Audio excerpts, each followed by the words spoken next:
All right. So this is Girl of New Zealand, chapter 6 to the end. We finished this book, and now we're going to transition to something different.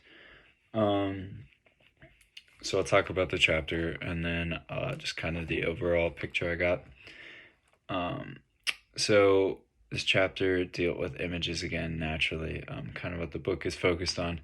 Um, Images precondition our minds. So her argument, pretty much kind of the thesis she comes to, is that images precondition our minds to see what is necessary to be seen in order to support the status quo. The previous chapters dealt with a lot of the arrangement of European optics and how that the camera does not show nature because everything is prescribed, and you're kind of a fool if you think this is the real picture. Is kind of what I got out of it. This chapter kind of focused on depictions of intimacy, which was very interesting. The Maori married to the white settlers, European colonialists, seemed very happy, and they were also highly sexualized and kind of in those domesticative roles, which they might not have naturally been in. Women were treated differently because colonists ultimately brought specific ideas about the roles and positions they should occupy, this going in with those domesticated roles. And this is just kind of a natural realm for violence when these people that are slowly taking over the homeland have all the wealth, the power, the stakes in the new changing society and economy that the indigenous people kind of are forced to eventually become a part of. You can just see that naturally can breed violence for women if they resist and don't want to assume those domesticated roles that the colonizers think they should have. Conversions to Christianity, war, land disputes ultimately brought the Maori and the colonizers closer together, interacting with each other more.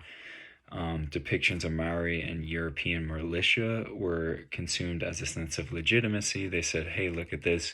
We can organize regiments together. This colonization of New Zealand is just, and you can see here, happy, arranging the picture.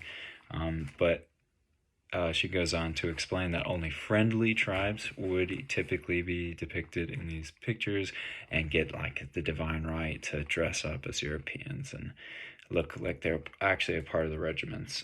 In photographs, images presented with context and hopes to reimagine the status quo and begin to bring truth to the violence that Maori women suffered. Just kind of the entire book really relating to images and how they are depicted, and it's not necessarily about the violence or the abuse itself, but it's about the narrative of how and why the Maori are in this position and being violated and abused. Ultimately, in comparing these to the other books we read, I felt like it was a lot easier to read, kind of along the lines of Cherokee Women. I don't have any questions necessarily. I think this was really straightforward. Unlike Hawaii Story, that one I just kind of questioned why we're even reading it. At least that source, not the topic. But yeah, I enjoyed reading it. I think we're gonna go back to Native Americans, American Indians. In the next book, so I'm excited for that.